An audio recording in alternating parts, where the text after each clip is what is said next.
Norway dengan dua lordnya masih berjuang di kualifikasi Euro dan jadi belum aman ya posisinya sebenarnya. Sama aja kayak Belanda yang masih dak-dikduk nih, Ji. Dia peringkat 2 sih emang, tapi ya kan poinnya sama kayak Yunani lawan Prancis dong ya. Dan Coach Justin kan kemarin lagi di Belanda ya, masih di Belanda sampai hari Minggu apa Senin nggak salah. Dia pokoknya balik nyampe Indonesia tuh Selasa. Tapi gue inget banget terakhir tuh dia bilang main Belanda lagi pada cedera, main kunci dan sekarang mainnya jelek-jelek aja. Apa kabar? Hello, Skotlandia apakah pemainnya bagus? Tadi yang Mas Haris bilang apakah Swedia pemainnya bagus semua di atas kertas? Menurut gue Belanda di atas kertas mainnya masih cukup bagus. Makanya kalau dibilang itu menjadi alasan Belanda mainnya nggak bagus, Belanda punya peluang untuk lolos juga susah. Apa yang terjadi dengan Belanda sekarang? Karena nih kita lihat skuad dari Belanda. Ya kipernya sih selain Noppert ya 2 pemain lagi ini gue juga gak pernah nonton sih. Van der Broek, Brighton. Van Bruggen ya. Van Bruggen itu kan doang. juga baru muncul juga kan. Noppert tuh baru 5 caps. Si Oli 0 caps. Iya, Van Bruggen 0 caps. Jadi emang yang paling seniornya si Noppert itu tapi baru 5 kali main. Tapi kan di atas kertas mas semuanya mah ini pemain bagus mas yang gelandang ya, backnya. Iya. Yang mana Ji? Yang bagus sih. Iya. Coba yang bagus yang mana Ji? Maksudnya kalau Van de Ven.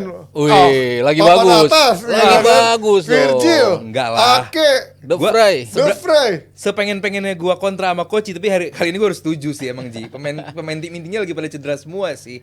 Tapi Timber, Frankie De Jong. Tapi nggak jadi alasan lah buat kayak gini Ya, Ji, mainnya nggak lapis jalan duanya juga gitu. jelek. Enggak, banget, lo Ji. kita harus lihat klasmennya dulu nih. Iya. Klasmennya siapa aja yang ada di situ. Ada Yunani Prancis.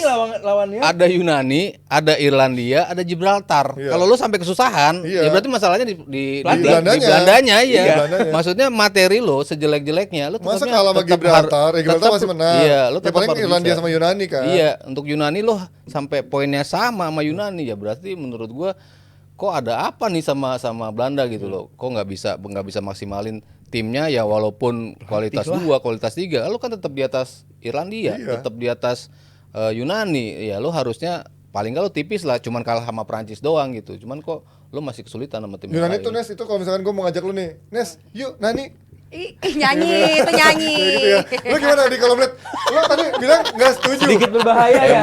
Emang. Gue pikir yang lain tadi. Iya loh. Gue ngeri. Sedikit ya. Gua kira Mbak Nani. Jangan Iya, Mbak Nani. Jangan Bahasa loh. Jawa. Lu masih bisa berdalih ini skuad No, jelek sih di. gue Kalau berkali-kali emang gue pengen ngancurin Belanda, kalau cuma mungkin harus memang setuju. mungkin Belanda yang dulu oke lah kita, Oh, tapi iya. kan sekarang dengan tetap aja kalau dibandingin sama tadi yang kita bilang Irlandia, Gibraltar, Yunani kan nggak ada alasan Loh sebenarnya. iya buat sama lo. Gibraltar emang nggak kalah juga, Iya, cuma iya, kalau iya. sama Scotland sama Yunani emang mereka bagus. Apaan yang bagus? Loh yang bagus lah Ji.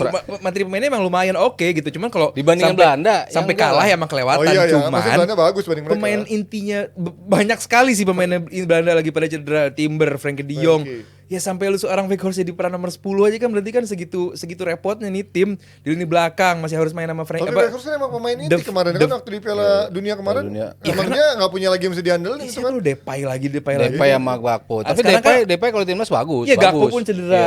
Weghorst lumayan kan Piala Dunia. Sekarang kan bakal main Weghorst nomor 10, Daniel Malen di depannya gitu Daniel kan. Malen Berarti lagi bagus. itu pun bukan idealnya posisinya Daniel Malen kan. Emang ini tim lagi bener-bener dicoba untuk menemukan dengan sisa pemain yang ada Ji. Jadi buat gue setuju kalau banyak yang komen bahwa ya tim ini lagi emang kesulitan. Buat gue sih salahnya bukan di pemain sih, di pelatih. Iya. Dia maksudnya bisa nggak lolos 2 kali Piala Dunia. Ya. Itu kan juga masalah di mereka juga lah. Iya. Maksud lo seperti apa sih komposisi lo sampai lo nggak bisa lolos gitu 2 kali gitu. Terus di Euro udah sampai lo ngelolosin bukan hanya juara grup tapi runner up juga otomatis naik tanpa lewat playoff. Tapi lo masih kesulitan ya menurut gua dari something gitu. Maksudnya lu nggak memang sebagus itu dari sisi komposisi, mental dan segala macam in order untuk bisa lolos. Ya. Tapi kalau kita ngomongin Belanda ini pasti memang ketika dia masuk turnamen bisa tetap bisa menghadirkan kejutan ya.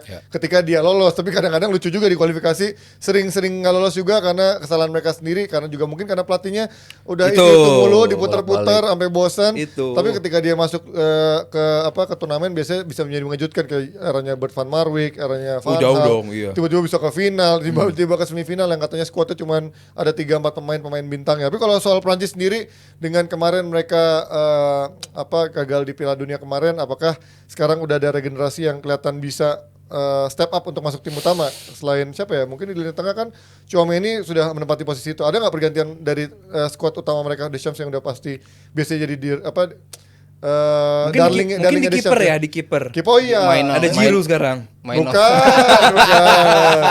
Menyong Menyong kayaknya Menyong lagi cedera ya. Sekarang gantinya siapa sih? Si Bamba. Oh, Bamba yang Basel, kemarin ya. longs. Menyong Bryce tapi kayaknya Bamba, Bryce katanya Bamba. mungkin bisa main. Katanya sih Menyong mungkin bisa main. Oh, dia bisa main? Iya, iya. Atau mungkin si ini Areola juga lagi bagus belakangan. Areola. Terus di depan kan pilihannya banyak banget tuh, Thuram, Kolomuani. Kolomuani. Kalau ngelihat komposisi tim paling lengkap tuh Prancis. Mengerikan. Emang gila sih, lo Yes. bisa ngelihat sampai satu Di atas posisi. kertas. Iya, satu Ingat posisi. kan 2002 di atas kertas top scorer Kejauhan. Eropa dikumpulin semua. Itu kan Terakhir aja, gara-gara si jauh-jauh banget, Zidane yang cedera. 2002. Iya, Zidane cedera kan. Tapi tetap aja cuma satu orang masa ada Thierry Henry, Tapi kan Trezeguet. Zidane kan selevel sama Kejauhan amat ini final terakhir di World Cup aja bagus. Ini timnya enggak jauh. Iya, beda. Mana timnya dong? tim Lihat dong. muda. Nah, ini Mana squadnya, woi, tim woi, yang- yang tadi Gue nih. setuju sama Mas Haryo, ini tim lengkap banget. Gokil sih. Kingsley Gokil, Coman gokil. di Bayern Munchen biasa aja. Dembele mana kemarin Liga Champions. Tapi kalau di Di timnas PSG bagus dong Dembele. sama Newcastle Ya, dibantai. satu game. Marcus Satu game. Halo, Thuram, Griezmann lagi Bagus bagus. Thuram di klub kayak Griezmann. Inter aja bisa bagus. Iya. Iya, tapi bagusnya lah. bagus Kalau standar. Muani lah. di PSG bagus. Enggak ini tim ini juara ini Euro udah gila lu Boubacar Yusuf, Kamara. ini Fofana keempat yang setelah di Fofana Chelsea ya. Fofana Ini lain. yang gue belum tahu Jonathan Klaus Mas, gue belum pernah lihat dia main Jonathan Mas Klaus Marseille. Marseille. Oh, di Marseille. Ini lumayan bagus ini dia. kalau nggak salah ini debutan juga sama satu lagi gue lupa tuh siapa ya. Gue lupa. Pokoknya ada dua Disasi juga ada dua baru. debutan Disasi di juga lawan bisa. Belanda nanti. Lu kan tadinya kan si Konate sama Disasi kan nggak masuk bracket itu, tapi Iya. sekarang udah menjadi pemain yang reguler. Konate di Piala Dunia kemarin udah bisa main juga di posisi starter juga. Jadi Depembe juga cedera soalnya ya. iya, penggantinya tuh banyak banget kalau yang cedera. Jadi wajar kalau di turnamen tuh mereka selalu ada di peringkat 1 dalam bursa taruhan karena memang paling lengkap, mentalitinya juga oke, kebukti Biasanya di Inggris Mas. Hah? Biasanya Inggris. nomor 2 Inggris. Oh, nomor 2 Inggris. Nomor 1 pasti Prancis, nomor 2-nya tuh Inggris selalu. Udah juara Euro udah fix. Tapi kalau melihat dari squad kemarin, squad ini ya, apakah ini menjadi squad yang menjadi otomatis kandidat favorit juara lagi? Akan terus menjadi kandidat selama. Salah satu kandidat pasti karena ya itu kestabilan, Deschamps di belakangnya. Tapi walaupun kemarin mereka baru kalah ya sama Jerman ya. Iya itu. Friendly, Friendly. kalah 2-1. Tapi habis Kekalahan pertama sejak Desember. iya, Luar dan biasa. kemenangan pertama Jerman dari kapan? Iya, makanya itu begitu. juga baru ganti Rudi Voller Iya. ternyata bisa menang. Ya mungkin lagi jelek juga si Mbappe dalam beberapa pertandingan, tapi ketika lo balik lagi ke timnas, ya lo tetap menjadi tim yang mengerikan sih. Dan menurut gua tim ini ya punya peluang untuk berlari jauh di turnamen finalnya nanti. Nah, lawan Belanda besok gimana nih kansnya mereka berdua? Mainnya di Belanda kan. Mainnya di Belanda. Mainnya di Belanda. Ya kans terbaik buat Belanda mungkin imbang sih menurut gua. Nggak mungkin menang Mas. Serius loh emang. Buat Belanda ya. Buat Belanda. Buat Belandanya ya. Ini Lebih ke Perancis, tapi kalau Belanda bisa maksimal mungkin bisa imbang. Formasi gimana formasi? Karena belakangan kan juga Pavard sempat tergeser juga kan. Iya, Pavard tapi gue rasa bakal main di kanan. Jadi bukan Malo Gusto ya. Enggak. Aduh. Pavard, Gusto. Konate, Hernandez. Iya ya, kakak beradik Hernandez, Iya, Konate. Hernandez. Gelandangnya berarti antara Rabiot Tchouameni ya. Rabiot Tchouameni 2 itu. Kamavinga nggak mungkin masuk ada di sana. Enggak. Maksudnya mungkin jadi Sama Pinga subs. cuma ini bareng mungkin bisa. Gue Bisa juga. Atau Rabiot. Oke, Rabiot tuh gue bisa Rabiot main. Tchouameni. Yang ketiga sama Rabiot. Terus Griezmann di tengah, di kiri Mbappe, di tengahnya kanannya Dembele, di depannya Giroud. Tapi gue kemarin belajar dari Piala Dunia kemarin pas final, gue nggak melihat ada gelandang metronom yang benar-benar aktif banget ya di. Kante. Iya gitu. kayak Kantenya gitu Iya, yang betul, benar-benar setuju. menjadi dulu Matuidi ya, eranya masih ada Matuidi. Nah, Tchouameni dan Rabiot tuh menurut gue masih agak gelandang yang masih agak stylish itu, bukan yang hard worker yang siap track back kapanpun dibutuhkan. Menurut lo ada nggak peran yang ada di squad Prancis sekarang? Kamavinga sih biasanya harus Kamavinga Sama bisa Pinga di situ bisa nambel di posisi apapun. Kalau dia ditaruh di back kiri, dia bisa ngebantu tuh untuk iya. ke tengah untuk bisa nemenin. Cuman Tchouameni menurut gua lengkap dari sisi atribut ya. Lambat menurut gua kemarin Tchouameni pas yang di Piala Dunia kemarin dia lebih gelandang sentral yang apa ya box to box gitu sih ya. Kayak Desai gitu. Enggak lah, saya zaman dulu tapi sebelum Iya, jadi back ya. iya. Ya bisa juga sih, cuman maksud gua bukan yang kenceng gitu, Bapak bukan yang lari terus kayak Gattuso. Nah, Iya, gua melihat ketika Prancis lagi lengkap-lengkapnya itu ketika ada punya karakter seperti itu, ada Matuidi lah, kalau nggak ada si Kante.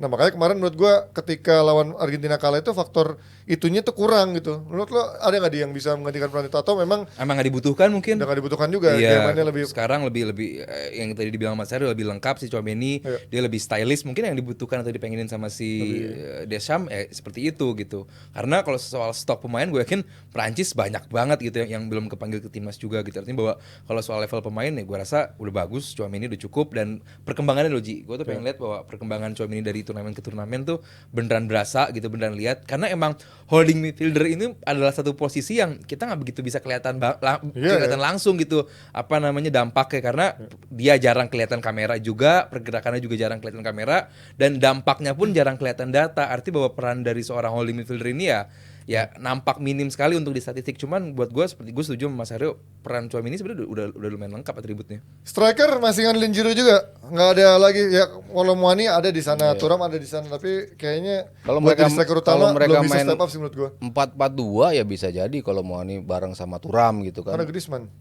Ya kalau main 4-4-2 Griezmann agak turun ke belakangnya. Oh, gelandang lagi dong. Si, Oh, si, oke. si, 1-3-1 si, atau 4-3-3 si apa? Giroud-nya nggak main gitu. Oh, Kalau komposisi dua striker, Thuram sering melakukan itu dulu di zaman di Gladbach. Ya. Si Colomboani juga mainnya juga sering juga di Lebih posisi melebar juga kalau dia kan. dua tandem kembar di depan. Ya kalau mereka main dengan formasi 4-4-2 ya bisa aja gitu. Cuman kayaknya seringnya kalau nggak 4-2-3-1, 4-3-3 gitu. Colomboani sama itu bisa nyebar di kiri dan kanan. Dan gue sekarang ada Giroud, ada Thuram, ada Colomboani, gue rasa udah Ya, lebih dari cukup ada sih. Koman, ada Dembele, buset. Daripada Belanda nggak ada siapa-siapa. Iya, striker Belanda sih ya, nggak emang ada nggak ada. Pilihannya banyak sih emang. Nggak ada predatornya gitu ya. Oke, prediksi skor berarti lo seri ya. 1-3 deh menang Prancis. Berapa? 1-3. 1-3. 3. Meyakinkan sekali ya. Mas Aryo? Gue juga kayaknya ke Perancis sih. Prancis ya. Walaupun mungkin Biar Belanda kan terdekat. terbaik Belanda seri ya lo Iya, bilang iya, ya, iya. tapi masih tetap Prancis yang akan lebih unggul. Dan belum pastinya. jelas bakal main di mana nih, di Kuip bukan, di Iya, belum ada di stadionnya sini. ganti-ganti mulu Belanda. Tapi kalau timnas seringnya The Quip sih. Iya makanya ini bukan kayaknya. Ya, Gue gonta-ganti udah 3 kali gonta-ganti kan Iya. game terakhir.